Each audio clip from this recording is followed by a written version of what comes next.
Good news. Vraiment, Jésus-Christ est vivant pour nos vies. Moi, c'est Sama Kofi.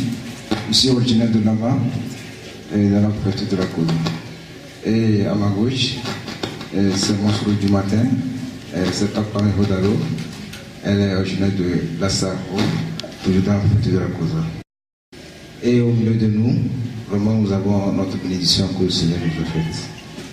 Et en effet, c'était le 5 novembre, vers 15h moins, et je me reposais dans la chambre, et la femme et notre bénédiction étaient au dehors. L'enfant dormait, et à un moment donné, j'ai entendu les pleurs de l'enfant. Quand je me suis réveillé, j'ai constaté que la femme était dans la chambre. Je dis, qu'est-ce qui se passe? Elle dit, elle trouve un second aussi. Donc, aussitôt, elle allait prendre l'enfant. L'enfant continue toujours pas à pleurer. Bon, je vous fais savoir que depuis qu'elle est née, c'est vraiment une petite. Elle ne pleure pas. Si elle pleure, juste pour téter. Et juste après ça, c'est fini. Elle commence par s'amuser, c'est fini. Donc, elle a pleuré pendant presque 2 heures du temps. Et, bon, moi, je dois retourner au service et je me suis inquiété. Moi, je suis parti. J'ai dit, bon, ça va aller. Au fait, le Seigneur le contrôle. Donc, aussitôt, je suis arrivé, je voulais garer mon engin et je reçois encore un appel, un coup de fil de la part de la dame qui me fait savoir que vraiment ça n'allait pas. Je dis, bon, d'accord, j'ai compris. Et une idée m'est parvenue de, il faut constater directement le Seigneur d'abord. Et j'ai fait escale, j'ai contacté l'église.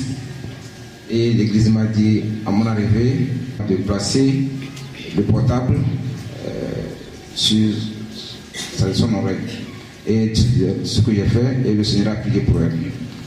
Et depuis qu'elle a commencé à pleurer, même quand on donne tété, elle ne prend pas. C'est la peur ou rien. Donc, quand on a placé le portable sur son oreille, 2 minutes après, j'ai dit à la dame de lui donner tété. Comme elle n'a pas l'habitude de pleurer, mais de prendre tété, de lui donner tété. Quand elle a donné en même temps le sein, l'enfant a pris le tété. Et juste quand la prière a terminé, vers presque 9 à 10 minutes, quand la prière est terminée, l'enfant s'est endormi, puis c'est fini. Elle s'est réveillée vers 18h. Et puis depuis 18h, on l'a appelée, elle a pris sa douche, elle a dormi. Et quand l'enfant s'est réveillé à 20h, c'est fini, elle était dans mes mains, l'enfant revenait à l'état normal. C'est juste, c'était la fièvre, une petite fièvre qui revenait à l'enfant. Gloire soit rendue à l'Éternel des armées, qui par cette prière a guéri votre fille. Passez à votre conseil, s'il vous plaît. Bien avant le conseil, je tiens vraiment à vous informer que dans la maison, quand je suis arrivé, tout le monde était presque rempli de la maison. Et que non, on doit amener à l'hôpital. On faisait même la pression sur la dame qu'elle aille à l'hôpital avant que moi je vienne. Quand je suis arrivé, ils avaient peur de moi, ils ne disaient rien. C'est après, ils me posaient la question, mais comment ça s'est passé? Je dis non, c'est le Seigneur qui a guéri mon enfant. Et tout le monde était ébahi. Ils me regardaient, ils ne comprenaient rien jusqu'à présent.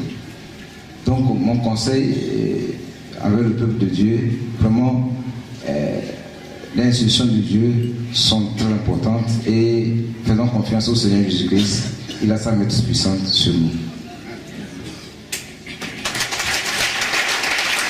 Le monde se confie aux hommes, c'est-à-dire aux hôpitaux.